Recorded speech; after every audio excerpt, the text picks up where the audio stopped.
वः तेजस्विनावधीतमस्तु मा विद्विषावहै। ओम शांति शांति शांति। नमस्ते आप सभी को। हाँ आपने कल कहा था कि हम फिर से वो सब चीजें डिस्कशन करेंगे जो मैंने कल पढ़ाई हैं, जैसे वैराग्य, षटक संपत्ति, विवेक और हाँ ये सब चीजें, मुमुक्षुत्व, अनुबंध और श्रवण चतुष्टय। हाँ। तो तो एक बार हम इन्हें फिर से रिपीट करते हैं ना। ठीक है। एक तो पहले पहले विवेक को समझ लेते हैं, विवेक क्या है, हाँ और जी। वैराग्य और विवेक का परस्पर संबंध क्या है हाँ ना। जी। एक बार उसे समझ लेते हैं।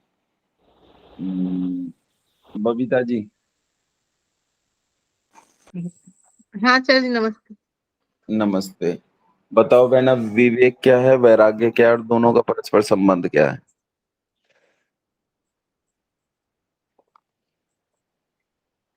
आचार्य जी, सत्य को जानना विवेक है हम्म। और सत्य क्या सत्य है। सत्य क्या है मतलब आलू के पराठे बहुत अच्छे लगते हैं, ये क्या ये सत्य है। कौन सा सत्य जानना विवेक है। सत्य सत्य को छोड़ना। सत्य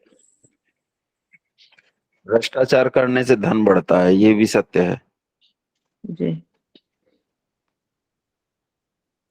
सत्य तो आचार्य जी आपने पिछला बताया था। वैराग्य क्या है। मैंने तो आचार्य जी यहाँ से मुमुक्षु से थोड़ा सा पढ़ा था। मुमुक्ष- मुमुक्षु जैसे क्योंकि कल थोड़ा सा लेट। रोशनी बहन जी बताएंगी, और रोशनी बहन जी अभी भी लेफ्ट कर गई शायद। सविता। आचार्य जी सत्य बताओ। विवेक और वैराग्य बताओ। क्या जी, आवाज कट रही है आपकी। विवेक और वैराग्य। अच्छा आचार्य जी, किसी चीज को जान लेना विवेक, इस चीज को जान लेना। और उसको फिर वैराग्य उसको कहते हैं उस चीज से, मतलब जो सही है उसको अपनाना और जो गलत है उसको छोड़ देना। हेमा, मेरी आवाज साफ नहीं है क्या। जी अभी तो है साहब। आचार्य जी नमस्ते। हाँ नमस्ते। अच्छा है साफ। आचार्य जी सत्य और सत्य को जानकर सत्य को ग्रहण करना और असत्य को छोड़ देना, क्या उसे सत्य वैराग्य। है वो क्या सत्य है वो सत्य जिसे जो जानकर। जो जो वस्तु का जैसा गुण कर्म है उसको वैसा ही मानना, वो सत्य है। अच्छा हाँ, अभी हम उपासना के संबंध में बात कर रहे हैं, तो यहाँ वैराग्य से संबंधित विवेक का क्या मतलब है। सत्य आचरण, चीजों को सही जानना। अच्छा कौन बताएगा मुझे।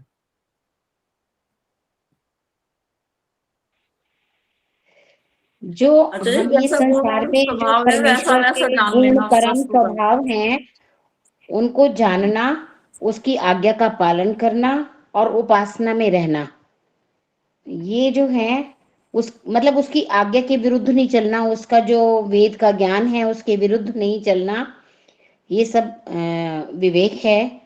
और मेरी। वैराग्य है। हाँ जी। जी जी और जी। वैराग्य है जो हम किसी में राग ना रखें, किसी चीज से हमें राग ना हो, वो वैराग है। हम्म, मतलब जैसे हमें पुत्र से राग है, लेकिन हम यही सोचते रहें कि उसी के से ही प्यार करते रहें, लेकिन इस चीज को भी समझें कि ये चीज हमेशा नहीं रहती है। ये वैराग है कि मतलब हम राग तो करें लेकिन फिर भी उससे दूर रहें, द्वेष ना करें। हम्म। रोशनी बहन, रोशनी हाँ जी। बहन हाँ जी आचार्य जी। बताओ, विवेक की बात चल रही है, वैराग्य के साथ जो विवेक जुड़ा हुआ है उसका क्या अर्थ है? विवेक की हाँ, वैराग्य के साथ जो विवेक जुड़ा हुआ है इसका क्या अर्थ है? जैसे विवेक हमारी बुद्धि जो है विवेक से काम ले, बुद्धि से काम ले। हम्म,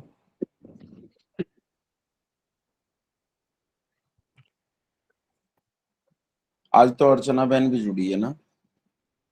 नमस्ते आचार्य जी। नमस्ते नमस्ते लाली। मन मन बुद्धि से सोच समझ कर जो कार्य करते हैं वो विवेक कहलाता है। अब सुनो, विवेक जितना आप सबने बताया वो सब सही है, इसको ही विवेक कहते हैं जो आप सबने बताया है, कोई अंतर नहीं है। लेकिन वैराग्य की जब हम बात करते हैं ना, तो विवेक का मतलब है संसार की परिवर्तनशीलता को ठीक ठीक समझना। ठीक ठीक समझना कि ये क्षणभंगुर है, नश्वर है, नाशवान है, समाप्त होने वाला है। इस प्रकृति में जो पदार्थ हैं मेरे शरीर सहित, इन सब में परिवर्तन है, सब परिवर्तनशील हैं और सब मरण धर्मा है। इस बात को भलीभांति समझ लेना, इसी का नाम विवेक है। वैसे उन सब चीजों का नाम विवेक है जो आपने बताई। लेकिन जब हम यहाँ उपासना की बात करते हैं, वैराग्य की बात करते हैं, तो वैराग्य के साथ जो विवेक जुड़ा है उस विवेक का अर्थ होता है कि इस संसार की क्षणभंगुरता को समझ लेना अच्छे प्रकार। जब इस संसार की क्षणभंगुरता को समझ लेते हो तब आपका इस संसार में राग खत्म होता है। जब राग खत्म होता है तो विराग उत्पन्न होता है, और विराग को जब मैक्सिमम हाइट पे लेके जाते हो तो उसी का नाम वैराग्य है।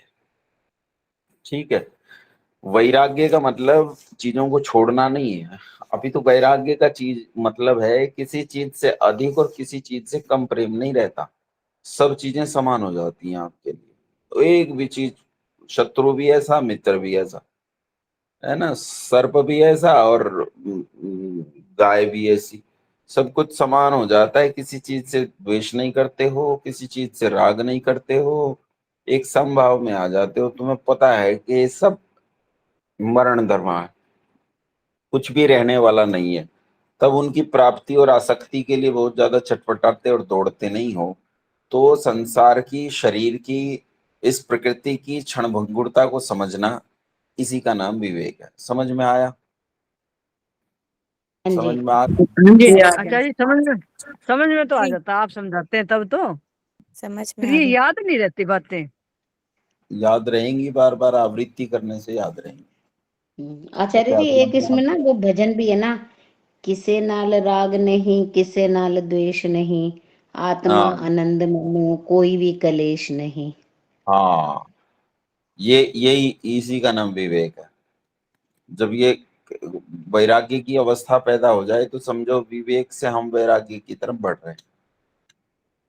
ठीक है, जब हम उपासना में बैठते हैं तो उपासना में सबसे पहले इसी विवेक पर विचार करते हैं, और विचार करते हैं कि संसार परिवर्तनशील है। जब उपासना में बैठते हो ना तो सबसे पहले 5 मिनट यही विचार करना है। आलती पालती मार के बैठ गए हो, कमर गर्दन से सीधे हैं, आंखें बंद हैं, आपने सब चीजों को अंतर्मुखी कर लिया। अब बहिर्मुखी कुछ भी नहीं, अब संसार में कुछ नहीं। अब संसार की कोई वस्तु भी आपके लिए आकर्षण का केंद्र नहीं होगी। कोई माँ नहीं, कोई बाप नहीं, कुछ नहीं। मुझे नहीं विचार करना है। मैं बैठ गया हूँ, मैं अपने बारे में कह रहा हूँ। कोई कोई माता पिता, बंधु बांधव, पत्नी, बच्चे, और कुछ भी नहीं। गुरुकुल और राष्ट्र, राष्ट्र की समस्याएं, मुसलमान, हिंदू, कुछ भी नहीं। अब मैं अंतर्मुखी हूँ और केवल भीतर रमण कर रहा हूँ, केवल अपने अंतःकरण में रमण कर रहा हूँ। और उस अंतःकरण में मैं विचार करता हूँ कि बाहर जो बाह्य जगत है मेरे शरीर सहित, ये सारा का सारा नाशवान है, मरण धर्मा है, किसी काम का नहीं। और 5 मिनट तक लगातार इस विचार में रहो कि ये सब कुछ परिवर्तनशील है। याद करो कि तुम छोटे से बच्चे थे, शरीर कितना कोमल था, आज कितना रुक्ष है, आज कितना कठोर है, बूढ़ा हो गया है। पहले तो मैं कितनी तेज दौड़ जाता था, अब देखो तो चल भी नहीं पाता हूँ। तो ये सब कुछ बदल रहा है, कितना परिवर्तनशील है। ये शरीर भी एक दिन साथ छोड़ देगा। और संसार में जितनी भी चीजें हैं, 40 साल पहले याद करो, आपके बाहर की सड़क कैसी थी, आपका मकान कैसा था, अब कैसा है, चीजें कैसी थी, आपके आसपास के वन, आपके आसपास के जंगल, आपके आसपास के हाईवे, आपके आसपास का सब कुछ बदल गया है। ये संसार बेकार का है। इस संसार में जो सुख है वो जैसे ये परिवर्तनशील है, वैसे इसके सुख भी परिवर्तनशील है। इसके सुख हमेशा रहने वाले नहीं है। जिन चीजों में आज सुख है उनमें कल भारी दुख हो जाता है। जिन घुटनों के कारण आज मैं भयंकर तेज दौड़ पाता हूँ, उन घुटनों के कारण कल चलने में भी दिक्कत होगी और ऐसा लगेगा कि भगवान कोई घुटने छीन ले मुझसे। ये घुटने मेरे शरीर में से निकाल ले, इनमें इतना दर्द रहता है। मतलब जिस शरीर के कारण आप इतना उत्पात करते हो, वही शरीर एक दिन ऐसी अवस्था में पहुंच जाएगा कि उस शरीर से ही परेशानी होने लगी, शरीर शरीर से परेशान होने लगेगा। जब ऐसी अवस्था में विचार करते हो और तह तक इसकी वास्तविकता को पहुंच जाते हो, तो इसके दो चरण हैं। पहला चरण है आप जबरन विचार कर रहे हो और सोच रहे हो कि ऐसा ऐसा है, और ये जबरिया विचार करना जो है ना, ये कहलाता, ये विवेक का पहला चरण है।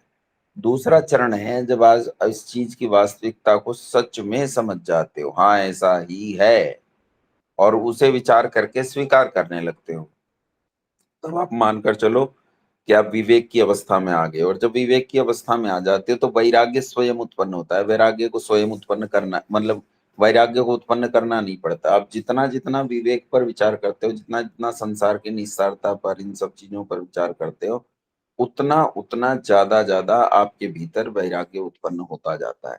धीरे धीरे राग छूटने लगता है, टूटने लगता है। किसी से अत्यधिक प्रेम है, वो प्रेम अब ढीला होने लगेगा। प्रेम रहेगा, प्रेम कभी खत्म नहीं होता, अपितु उसके भीतर जो राग है, आसक्ति है, वो छूटने लगेगी, वो खत्म होने लगेगी। जितनी जितनी आसक्ति छूटेगी उतना उतना सुख बढ़ने लगेगा। मतलब आधा सुख तो आपको उपासना के इन अंगों से ही मिल जाएगा। जब तक तुम ईश्वर तक नहीं पहुंचते हो तभी सुख मिलने लगेगा। सच बात तो यह है, हम आधे से ज्यादा दुख इन्हीं राग और द्वेष के कारण बिताते हैं। मान लो मेरा कोई प्रिय व्यक्ति है और वो प्रिय व्यक्ति मुझसे दूर रहता है, मैं नहीं चाहता कि मुझसे दूर रहे, ये भी एक बहुत बड़ा दुख है। आदमी इस दुख को व्यक्त नहीं कर पाता, लेकिन वो हर समय इस दुख को विचार करता है। मुझे कोई प्रिय भोजन, खाद्य पदार्थ चाहिए, लेकिन मेरी और उन्हें खाद्य पदार्थ में बहुत आसक्ति है, लेकिन मुझे मिलता नहीं है, तो ये भी बहुत बड़ा दुख है। लेकिन ताज्जुब की बात यह है, यही खाद्य पदार्थ आपको कोई रोज देने लगे, रोज देने लगे, तो एक दिन क्या होगा, इसी खाद्य पदार्थ में ही दुख पैदा हो जाएगा। ये खाद्य पदार्थ ही तुम्हें दुख देने लगेगा, है ना। वो पुत्र जिसके बिना रह नहीं पाते हो, वहां दुख है कि तुम उस पुत्र को प्राप्त नहीं कर पा रहे हो, पुत्र के बिना रह नहीं पा रहे हो, इसमें दुख है। लेकिन वही पुत्र के साथ रहते रहते भी दुख होने लगता है, उसी पुत्र से दुख होने लगता है। तो ये जो संसार है, इस संसार की निकटता और दूरी दोनों दुख देने वाली है। इसलिए संसार का एक ही तरीका है क्या, कि संसार को, इसके सुखों को प्रणाम कर दो, इसमें सुख है ही नहीं। इसीलिए, और जब तुम इस संसार के पीछे भागते हो ना, तो ये संसार आगे आगे भागता है। और जब तुम मुंह मोड़कर संसार चल पड़ते हो, तो संसार तुम्हारे पीछे चलने लगता है। देखो, सड़क पर एक कुत्ता होता है, एक छोटा बच्चा है जो कुत्ते से बहुत डरता है। ये कुत्ता भौं भौं कर रहा है, बच्चा डर गया। अब होता क्या है कि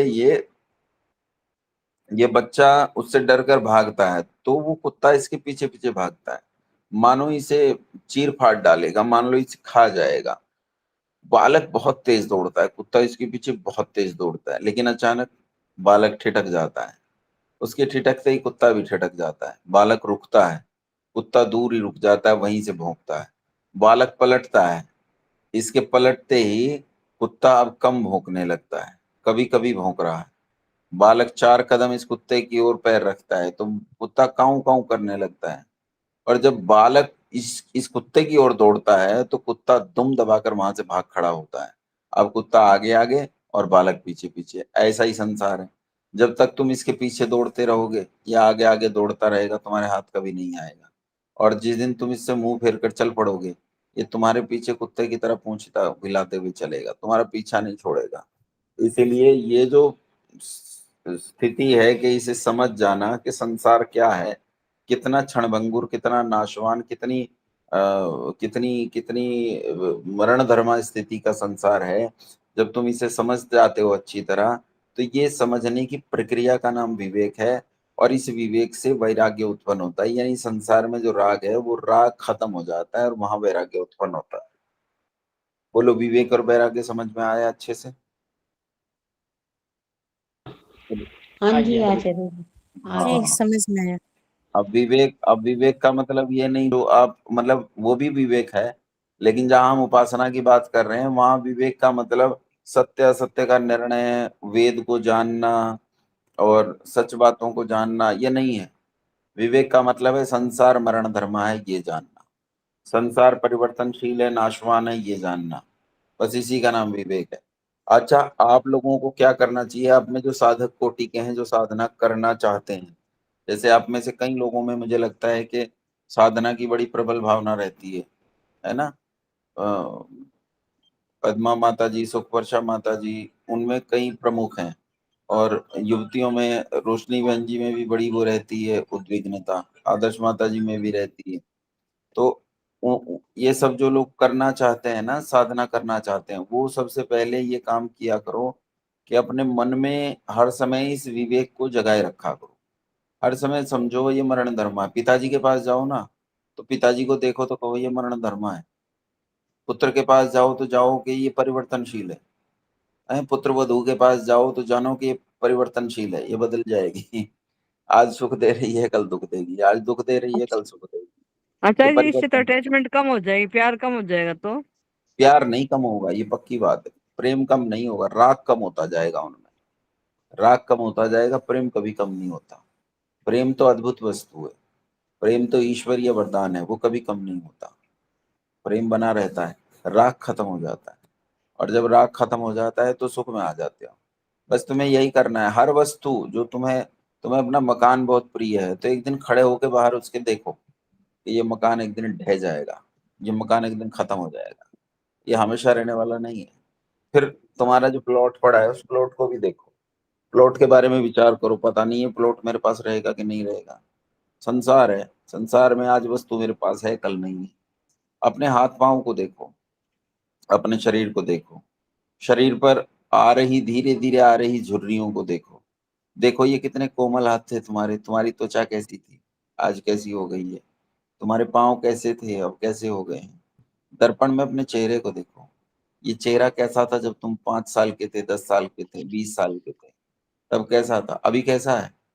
अपने आप को देखो, कभी कभी अपने शरीर को दर्पण में बिना वस्त्रों के देखो। देखो कि अब तुम्हारे कई बच्चे हो गए हैं, उन बच्चों के बाद तुम कैसे दिखते हो, और कैसे थे तुम, ये तो बिल्कुल बदल गया है। ये तो वो है ही नहीं। इसकी लावण्यता कहाँ गई, इसका सौंदर्य कहाँ गया। वो सब परिवर्तनशील था, वो गया। वो मरण धर्म है, एक दिन खत्म हो जाएगा। इस शरीर में जो थोड़ा बहुत बचा हुआ है ये भी सब खत्म हो जाएगा, ये भी रहने वाला नहीं है। ये विवेक हमेशा अपने भीतर पैदा करने का प्रयास करना चाहिए, इससे वैराग्य उत्पन्न होगा। और मैं एक चीज बताता हूँ कि ईश्वर को प्राप्त करने का सबसे बड़ा जो साधन है ना, वो वैराग्य है। जिस आदमी में वैराग्य नहीं है ना, वो कुछ नहीं कर सकता, और जिसमें वैराग्य वो बहुत कुछ कर सकता है। शंकराचार्य ने 12 वर्ष की अवस्था में माँ पे एक झूठा दबाव बनाकर सन्यास ले लिया। वो रोज माँ से कहता था कि मुझे सन्यास लेना है। माँ कहती अब किसका 9 साल का बच्चा ये कहता है मुझे सन्यास लेना है। 9 साल के बच्चे सन्यास लिया करते हैं क्या?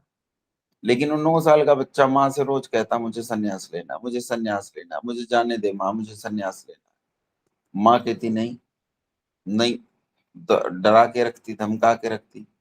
फिर एक दिन बालक माँ के साथ नहाने गया एक नदी में।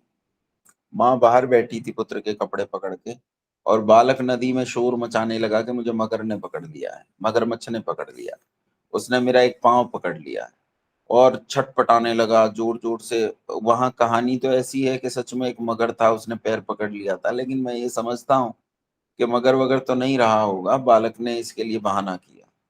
वो छटपटाने लगा, जोर जोर से हाथ पांव पानी में मारने लगा। तो माँ ने कहा क्या हुआ? माँ की तो जान गले में आ गई। माँ को तो लगता है मैं ही मर जाऊंगी, क्योंकि पुत्र में मोह इतना ज्यादा है कि उसे लग रहा है कि पुत्र को कुछ हो गया तो मैं कहाँ जी पाऊंगी, मैं तो मर ही जाऊंगी। तो बालक कहता है कि मगर से मैंने बात की है, मगर कह रहा है कि मैं तुझे छोड़ दूंगा अगर तू सन्यास ले लेगा। मैं सन्यासियों को नहीं खाता हूँ और मैं तुझे तो खा ही जाऊंगा। माँ ने कहा तू कह दे, कह दे, कह दे कि मैं सन्यास ले रहा हूँ। बालक ने कहा ठीक है। मगर ने उसे छोड़ दिया, बाहर आ गया। बाहर आते ही माँ फिर पलट गई, बोले नहीं वो तो ऐसी मगर से छूटने के लिए मैंने कहा था। लेकिन बालक ने कहा माँ अब तेरा संकल्प मिथ्या हो जाएगा, तेरी बात मिथ्या हो जाएगी, मैं अपनी माँ की बात मिथ्या कैसे होने दूं। और धीरे धीरे उसने इस मिथ्या संकल्प के लिए माँ को कन्विंस किया कि नहीं मैं सन्यास लूंगा, और उसने छोटी सी आयु में 10-12 साल की उम्र में सन्यास ले लिया। सन्यास लेकर शंकराचार्य ने बहुत सारी पुस्तकें लिखी। उन्होंने गीता पर भाष्य किए, बहुत सारे उपनिषदों पर भाष्य किए, उन्होंने बहुत सारे धर्मशास्त्रों पर ब्रह्मसूत्र उन्होंने लिखा। तो हम अगर उनका काम उठाकर देखें तो ऐसा लगता है कि इस काम को कोई व्यक्ति 300 साल से कम में नहीं कर सकता है। लेकिन वो आदमी तो 32 साल का मर गया। 32 साल में जो बौद्ध लोग होते हैं या उस समय जो बौद्धों से बदल कर दूसरे बने थे, उन्होंने हत्या कर दी उसकी, वो मर गया। तो 30 साल की उम्र में वो इतना काम कर गया जितना 300 साल में करते हैं। तो समझो कि उसमें जो ये 9 साल की उम्र में वैराग्य लेने की भावना जगी ना, ये उसका कोई 1 साल का काम नहीं था, कोई एक जन्म का काम नहीं था। वो पिछले हजारों जन्मों से इसके लिए प्रयास कर रहा था, हजारों जन्मों से। और वैराग्य की जिस कोटि को हम इस जन्म में प्राप्त कर लेते हैं ना, उसी कोटि के साथ हम अगले जन्म में पैदा होते हैं। यानी परमात्मा हमें जन्म के उस स्तर पर जन्म देता है जहां से वैराग्य के उस स्तर पर हम पैदा होते हैं। तो जो शंकराचार्य पैदा हुआ वो कोई 9 साल का बच्चा नहीं था। वो हो सकता है 900 साल का हो सकता है वो 9000 साल का हो। उसने जितने जन्मों तक प्रयास किया था उसकी उम्र उतनी ही थी। और उतनी उम्र में उसे वो एक प्रौढ़ व्यक्ति था, एक बूढ़ा व्यक्ति था। वो 90 साल का था, हो सकता है 900 साल का हो सकता है 9000 साल का हो। वो 9000 साल का बूढ़ा अब वैराग्य की उस सीढ़ी पर खड़ा था जहां उसके लिए संसार बेकार था। तो माँ से प्रेम तो कम नहीं था, मोह कम था, राग नहीं था। माँ से कहता है सन्यास लेना है, सन्यास ले लिया, चला गया। ये तो स्थिति है। हम कैसे इस राग से छूटें और वैराग्य को कैसे प्राप्त करें। एक दूसरी चीज ये है कि एक आदमी बहुत सारे लोग सुनाते हैं, ये कहानी आती है कि भाई वहां गए उस पर गंगा के किनारे, और गंगा के किनारे पर एक सन्यासी बैठा है। व्यक्ति गया और उसके पास बैठा, देखा सन्यासी जोर जोर से रो रहा है। पूछा क्यों रो रहा है? तो उसने कहा पत्नी बच्चों की याद आ रही है। अरे बावले, फिर तूने क्या सन्यास लिया? फिर तुझे क्या वैराग्य हुआ? तूने लाल कपड़े ले लिए, घर छोड़ आया, लेकिन यहाँ आकर तुझे पत्नी बच्चों की याद आ रही है, तो किस लिए घर छोड़ा था? क्या जरूरत थी घर छोड़ने की? तो कहने का अर्थ ये है, घर छोड़ने से वैराग्य नहीं होता है, लाल कपड़ों से वैराग्य नहीं होता है। लाल कपड़े लेकर तो लोग कई कई हजार बीघा जमीन में आश्रम बना लेते हैं। उनके लाखों लाख चेला चेली होते हैं, हेलीकॉप्टर्स होते हैं उनके पास इतनी संपत्ति होती है। बेचारे गृहस्थों को तो ऐसी संपत्ति देखने का भी अवसर नहीं मिलता। तो क्या उन्हें वैराग्य है? कतई भी नहीं, थोड़ा भी वैराग्य नहीं है। वैराग्य तो अलग विलक्षण वस्तु है। वैराग्य तो ये है, एक 22 साल का बच्चा अपना भरा पूरा घर छोड़कर भरी पूरी जवानी में, जब उसका शरीर बहुत बलिष्ठ है, बहुत लंबा चौड़ा है, उसके घर में पिता का बहुत बड़ा जमींदारा है, पढ़ाई लिखाई के भी सब संसाधन मौजूद हैं, लेकिन 22 साल की अवस्था में उसे संसार बेकार लगता है। वो संसार को छोड़कर भाग जाता है, दर दर भटकता है, एक कोपीन शरीर पर बांधकर गली गली, गांव गांव, शहर शहर, नदियों के किनारे हजारों किलोमीटर तड़पता है कि मुझे सत्य मिल जाए, और उस सत्य की खोज करके ही दम लेता है। इसका नाम वैराग्य है। वैराग्य एक विलक्षण वस्तु है, आसानी से नहीं मिलती है। इसलिए सबसे पहली सबसे जरूरी चीज जो आप में जो साधक कोटि के हैं, उन साधक कोटि के आत्माओं को करना क्या चाहिए कि वो बैठें, विवेक पर विचार करें, सोचें कि संसार मरण धर्मा है, परिवर्तनशील है, लगातार इस पर विचार करना है। और सुनो, ये इतनी बारीकी से करना है कि एक एक वस्तु को देखो। आपकी पोती, आपका आपका आपका नवासा, आपका बच्चा, हो सकता है छोटा हो, 4 साल का, 5 साल का, वो दौड़ कर आता है। जैसे दौड़ कर आता है ना, तो आपका मन खिल जाता है, मन करता है इसे गोद में ले लूं और चूम डालूं। लेकिन जब वो आपका बच्चा दौड़कर आपके पास आए ना, तब याद रखो ये मरण धर्म है। ये परिवर्तन, ये बहुत आसान काम नहीं, मुश्किल काम है। अब हमारे पास मेरा बच्चा मेरी बेटी मेरे पास दौड़ कर आती है 5 साल की, और मैं 5 साल की बेटी को उस कोमल, उस इतना स्नेह करने वाली, स्नेह के लायक, जिसमें मतलब उसकी कोमलता ही संसार की, उसकी हंसी संसार की सबसे सुंदर वस्तु है। जब वो खिलखिलाती हुई आकर मेरी गोद में बैठने के लिए ललाई दौड़ी चली आ रही है, उस समय ये विचार करना कि ये मरण धर्मा है, परिवर्तनशील है, ये नहीं रहने वाला, ये जो आ रहा है ये हमेशा रहने वाला नहीं है, इसका सुख हमेशा रहने वाला नहीं है, इसका सुख मर जाने वाला है, ये सब कुछ मर जाने वाला है संसार। तब ये विचार करना ये बड़ा भयंकर काम है जी, ये सामान्य काम नहीं है, ये बहुत मुश्किल काम है। लेकिन इसे ही बार बार कर देने से, इस विवेक पर बार बार विचार करने से वैराग्य उत्पन्न होता है। तो ये विवेक और वैराग्य जो हमने चर्चा की थी और हमने कहा था उसे रिपीट करेंगे। ये सबसे पहले 2 शब्द मैंने आपको बताए, विवेक और वैराग्य। अब बताओ इसमें किसी को संदेह हो तो प्रश्न पूछो। अच्छा आचार्य जी, जैसे विवेक ख्याति कहते हैं तो सेम एक ही बात है? ना ना ना, विवेक ख्याति तो और वो कोई अलग चीज सूत्र है। है ना? हाँ। विवेक ख्याति तो और अलग चीज है। विवेक ख्याति तो जब आप मुक्ति से पहले की अवस्था में होते हो, उस समय जीवात्मा में विवेक ख्याति उत्पन्न होती है, और विवेक ख्याति से तो मुक्त हो जाता है व्यक्ति, मोक्ष को चला जाता है। ठीक है, ये विवेक ख्याति को यहाँ मत समझ लेना, हाँ बता जी, दूंगा ठीक। विवेक ख्याति किसे ठीक है जी, कहते ठीक। हैं। वो थोड़ा सा और अलग है, विवेक ख्याति पे तो बड़ा झगड़ा है। विवेक ख्याति तो मुक्ति में जाने का रास्ता है, जैसे ही आपको विवेक ख्याति होगी आप मुक्त हो जाओगे संसार से, मोक्ष हो जाएगा आपका। हम्म। बड़ा अच्छा आचार्य समझा जी, आचार्य जी। सटक संपत्ति भी समझा दीजिए, सटक संपत्ति। पहले विवेक और वैराग्य में प्रश्न पूछो। आचार्य जी, हमारा वो समय कब आएगा जब हम ऐसे हो जाएंगे सच्ची? बस मैं इसके तो लिए इसके लिए प्रयास करते रहो करती आप, मैंने जैसे बहुत प्रयास करती हूँ, और बहुत रोने का भी मन करता है इस बात पे कि क्या है दुनिया, कुछ भी नहीं है। बहुत सोचती हूँ मैं इस चीज को, मैं बहुत दूर अरे हटना चाहती हूँ इस चीजों से। अभी अभी अभी संसार में राग देखो आप, आपका राग कितना है। अभी मैं बताता हूँ आपका राग कितना है। आपका राग संसार में इतना है कि मुझे कुछ हो जाए तो आपकी जान गले में आ जाती है। आपका राग संसार में इतना है, अभी विचार करना, आपका संसार में राग इतना है कि किसी मोबाइल की परिस्थिति के कारण के वो सोशल मीडिया जो है डिस्ट्रैक्ट कर रहा था, परेशान कर रहा था, हेमा ने एक दिन ग्रुप छोड़ दिया तो आप लगभग रो पड़ी थी। आपको ऐसा लगा जैसे हेमा छीन गई तो मेरी जान किसी ने ले ली हो। तो ये जो परिस्थिति है ना, ये राग की परिस्थिति है माँ। जब इससे निकलने का प्रयास करोगी, इसके लिए विवेक से काम लेना है। अब आपको चावला जी के बारे में विचार करना है कि चावला जी परिवर्तनशील है ये बदल जाएंगे। आपको जो 2 द्योतियां हैं आपके पास रहती हैं, अब एक तो बिल्कुल ही छोटी है, एक जो बड़ी है ना उसमें राग ज्यादा होगा, जो थोड़ा बोलती चालती है। तो वो जब दौड़ के आती है ना और आपको हिंदी में बोलती है, आपको वो तो अंग्रेजी में बोलती है लेकिन आपसे हिंदी में बात करती है, जब आपके पास दौड़ के आती है और वो हिंदी में बोलती है तो आप झूम उठती हो। तो ये सारी चीजें आपको समझनी है कि ये सदा सर्वदा रहने वाली चीजें नहीं है, सब परिवर्तनशील है, सब नष्ट हो जाएगा।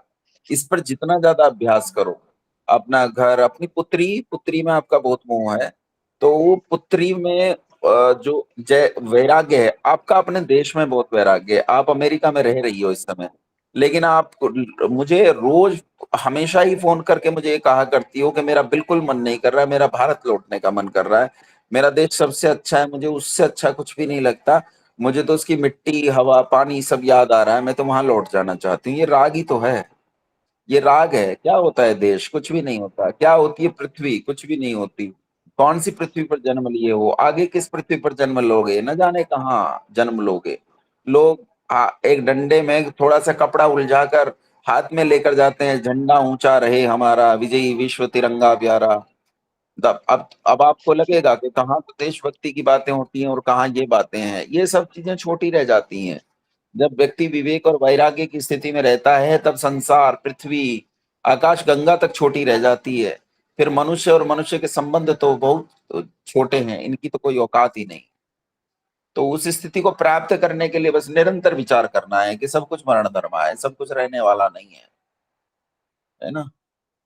आचार्य जी, जैसे मान लो पति बीमार है, बेटा हाँ, बीमार हो गया, सेवा तो करनी। नहीं, ऐसे लगता है जिस तरह तो जैसे सब कुछ अंदर से बाहर निकल गया, और जैसे बेचैनी जिस तरह तो बुखार हो गया, और ऐसा मतलब अजीब हो जाता है।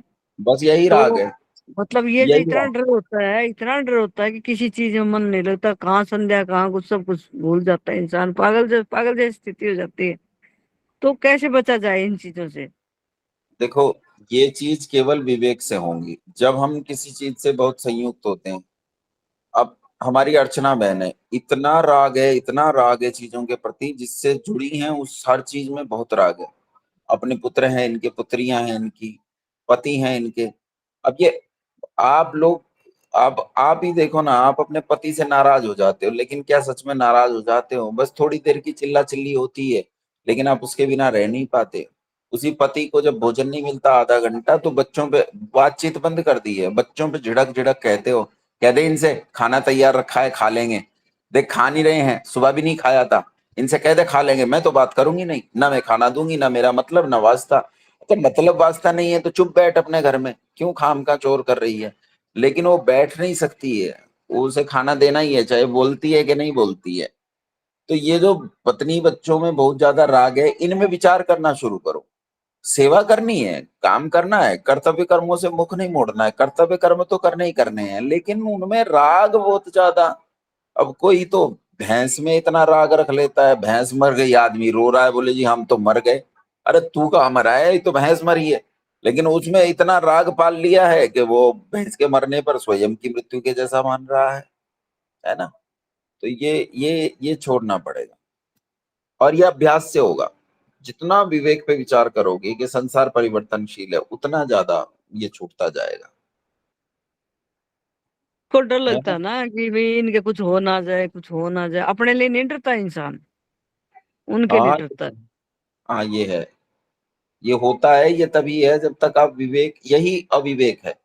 ये जो आप कह रही हो ना, बंधन का जो कारण है, यही अविवेक बंधन का कारण है। संसार में बंधे तब तक हो जब तक ये अविवेक है। जिस दिन अविवेक छूटा, उस दिन ना तो दयानंद में राग रहेगा, ना आर्य समाज में राग रहेगा, ना तुम्हारा राग जो है पुत्र पुत्रियों में रहेगा, पति में रहेगा, संसार में रहेगा। सब कुछ समान हो जाएगा तुम्हारे लिए जब अविवेक का बंधन कट जाएगा। अविवेक का बंधन कटा, मानो मुक्ति का साधन चालू। अब आपको आगे बढ़ जाना है, मुक्त हो जाना है। आपको संसार में अब किसी से कोई समस्या नहीं है। माँ कुछ पूछ रही है, हाथ खड़ा किया आपने। हाँ, मैं यही पूछ रही हूँ। नमस्ते पहले तो। नमस्ते बेटा। मैं ये पूछ रही हूँ कि मुझे तो ये दो बातें अपोजिट सी लगती हैं कि एक कौन तरफ कौन? से तो आप कहते हैं कि राग नहीं करना। अब जब आदमी किसी चीज से राग नहीं होगा उसका, तो वो अपनी जिम्मेदारी, ठीक है वो जिम्मेदारी समझ लेगा, थोड़ा बहुत छोड़ने का प्रयास भी करेगा। लेकिन उस चीज से, चाहे एक एग्जाम्पल लीजिए कि चाहे धन है तो आदमी रखता है। अब ये भी कहते हैं कि धन को रखना भी जरूर चाहिए, और अगर वो सब कुछ दान कर देता है, कल को ये तो पता नहीं कि मृत्यु कब आ जाए, तो उसे अपने लिए तो सोचना तो पड़ेगा ना। ये मतलब विवेक में आता है, क्या आता है कि नहीं जी देखा जाएगा, या तो बिल्कुल इतना हो जाए कि सब कुछ छोड़ दे, जैसा होगा देखा जाएगा। ये मुझे दो चीजें ना थोड़ी सी अपोजिट लगती हैं। जिस दिन, कैसे जीवन में वो किया जाए ये बात। जिस दिन आपको विवेक होगा, जिस दिन आप विवेक में जाकर पूरी तरह स्थापित हो जाओगे, स्थित हो जाओगे, उस दिन सच में सब कुछ छोड़ दोगे। तब संसार में नहीं रह जाएगा, इन वस्तुओं का कोई मूल्य नहीं रह जाएगा, इस संसार का कोई मूल्य नहीं रह जाएगा।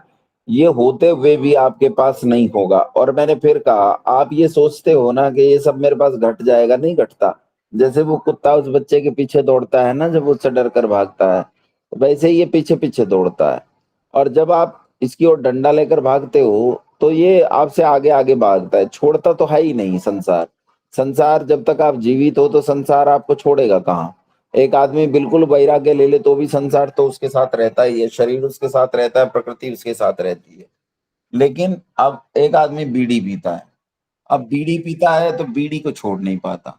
अब बीड़ी में ऐसा हो गया मानो बीड़ी नहीं मिलेगी तो मर जाएगा। अरे बीड़ी खुद ही तेरी मृत्यु का कारण है, बीड़ी तो खुद ही तेरे शरीर को नष्ट कर रही है। लेकिन उस बीड़ी के साथ जुड़ गया। एक आदमी रसगुल्लों के साथ जुड़ा हुआ है, एक आदमी साड़ी के साथ जुड़ा हुआ है, बनारसी साड़ी के साथ जुड़ा हुआ है, एक व्यक्ति गहनों के साथ जुड़ा हुआ है। तो ये क्या है कि हमारी चीजों में जो आसक्ति है, जो बहुत ज्यादा जुड़ा, व्यसन समझो ना, जैसे व्यसन होता है, एक आदमी शराब के बिना नहीं रह पाता है, क्या वो शराब के बिना नहीं रह पाएगा? आराम से रह लेगा, लेकिन बस उसने अपनी एक मानसिकता बना ली है कि मैं शराब के बिना रह नहीं सकता। बस ऐसे ही हम सब ने भी कुछ अपने राग बना रखे हैं, और उन राग में जैसे वो शराबी है, से हम भी तो शराबी हैं, हम पुत्र के शराबी हैं। शराब नहीं है हमारे हमारे पास, बोतल नहीं है, हमारे पास पुत्र है, पुत्री है। हमारे पास बोतल नहीं है, हमारे पास पति है, पत्नी है। हमारे पास बोतल नहीं है, हमारे पास धन है, संपत्ति है। अब इन नशों में जब हम रहते हैं, और इन नशों में ऐसे मदहोश रहते हैं कि उन्हें छोड़ना नहीं चाहते, और उनसे उनके बारे में ये विचार नहीं करते कि हमेशा, अच्छा कौन चीज है जो हमेशा रही?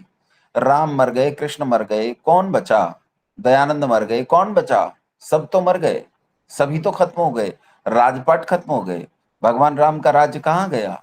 कृष्ण की द्वारका कहाँ है आज? कहाँ? सब नष्ट हो गया, कुछ नहीं रहने वाला। आपके पास जो पैसा है, आपके पास जो जमीन है, मकान है, ये कहाँ रहेगा जब कृष्ण जैसा साम्राज्य नष्ट हो सकता है, जब द्वारका जैसी नगरी नष्ट हो सकती है? ये सब कुछ नष्ट हो सकता है, तो आपका क्या रहने वाला है? इसलिए उस वक्त उस वस्तु के बारे में विचार करो जो हमेशा रहने वाली है। और हमेशा कौन रहने वाला है? परमपिता परमात्मा और तुम यानी जीवात्मा। दो लोग रहने वाले हो, तो इनके बारे में विचार करो। बाकी इनके ऊपर का जो हाड़ मांस चढ़ा हुआ है, ये सब कभी रहने वाला नहीं है, ये तो सब छूट जाएगा। नहीं, कभी ये तो पता है कि भाई ये नहीं रहने वाला, तो ये मतलब पता क्या नहीं है, सब ये कुछ, पता नहीं है। सब कुछ अभी खत्म? अभी आचार्य जी ऐसा लगता है कि हमें शाब्दिक पता है अभी। नहीं, मैं यही कह रही हूँ ना कि ये शाब्दिक तो हमें पता है, तो क्या करना चाहिए उसके लिए कि उसमें सब कुछ इन चीजों से बिल्कुल ही समाप्त कर देनी चाहिए ये चीजें, यही कुछ। मुख के बजाय मन और आत्मा से विचार करना शुरू करो। मुख के बजाय आचार्य मन और जी, आत्मा से विचार करना शुरू करो जी। आचार्य जी, जब ये भावना रहेगी तो कौन पुरुषार्थ का, कौन धन कमाएगा? कोई नहीं कमाएगा, साधक धन कमाता ही नहीं है। जो नहीं। साधक की तरफ बढ़ता है वो धन नहीं कमाता। मैं गृहस्थों की बात नहीं कर रहा हूँ, मैं अच्छा। गृहस्थों की मोक्ष की बात बात कर चल रही है रहा हूँ, अभी। केवल साधकों के लिए कर रहा हूँ, जो साधना के मार्ग पर बढ़ना चाहे, जो उपासना के मार्ग पर बढ़ना चाहे, ये केवल उनके लिए है, अन्य के लिए है ही है नहीं। वो जो जो संसार में फंसा हुआ है, इस पर विचार ही नहीं कर रहा, उसकी बात नहीं है। जो धन कमाना चाहता है, जिसमें इच्छाएं बची हैं, वो क्या करेगा? वो नहीं करेगा। करेगा वो जो साधना के पथ पर बढ़ना चाहता है। इसलिए मैं कहता हूँ, आप सब में सब लोग साधक नहीं है। मुझे भी तो मुझे भी तो अपने देश की समस्याओं से और इनके समाधान से बहुत राग है। मैं कहाँ इनसे छूटना चाहता हूँ, मैं कहाँ इनसे छूट रहा हूँ? नहीं छूट रहा हूँ। मुझे तो मुझे दयानंद की मृत्यु पे अभी भी रो लेता हूँ। अभी थोड़े मरा दयानंद, बहुत पहले मरा था। अभी भी मैं दयानंद की मृत्यु पे रो लेता हूँ कि क्यों मर गया। ये सब राग है। इस राग से छूटने का जतन मन और आत्मा से करना पड़ेगा, केवल मुख से नहीं करना पड़ेगा।